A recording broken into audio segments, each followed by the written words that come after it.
விஜயகாந்த் உயிரோடு இருந்தபோது ஏதேதோ பேசிய மாற்றுக் கட்சியினர் இப்போது அவரை பற்றி பெருமையாக பேசுகிறார்கள் என தேமுதிக பொதுச் செயலாளர் பிரேமலதா தெரிவித்துள்ளார். புதுக்கோட்டை மாவட்டம் அறந்தாங்கியில் பிரச்சாரம் மேற்கொண்ட அவர் தனது பிரச்சாரத்தின் போது மின்சாரம் துண்டிக்கப்படும் என்பதால் எல்லா வசதியும் கொண்ட பிரச்சார வண்டியை பயன்படுத்துவதாக கூறினார். மேலும் தேமுதிகவை பார்த்தால் ஏன் பயம் ஏற்படுகிறது என்றும் கேள்வி எழுப்பினார்.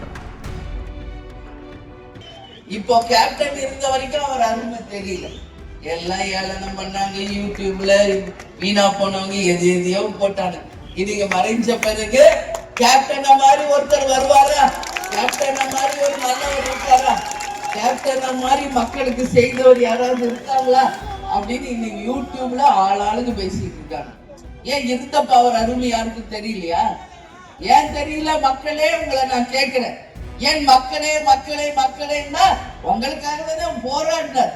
சினிமாவிலும் சரி அரசியலையும் சரி யாருக்காக தலைவர் பேசினார்? போராடினார் மக்களுக்கு தான், மக்களுக்காக தான். தலைவர் அவர்கள் ஒரு வாட்டி முதலமைச்சர் ஆகியிருந்தால் இப்ப சொன்னது, இப்ப நான் கேட்ட கார்ல 50 கட்சி கூட்டணி அமைத்தாலும் இந்த விஜயகாந்த் ஒன்றும் பண்ண முடியாது. ஒரு வாய்ப்பு கொடுங்கள் என்று எவ்வளவோ சொன்னார். பிளே ஸ்டோர் மற்றும் ஆப் ஸ்டோரில் இருந்து பாலிமர் செயலியை QR கோடு மூலம் பதிவிறக்கம் செய்யுங்கள். செய்திகளை உடனுக்குடன் பெறுங்கள்.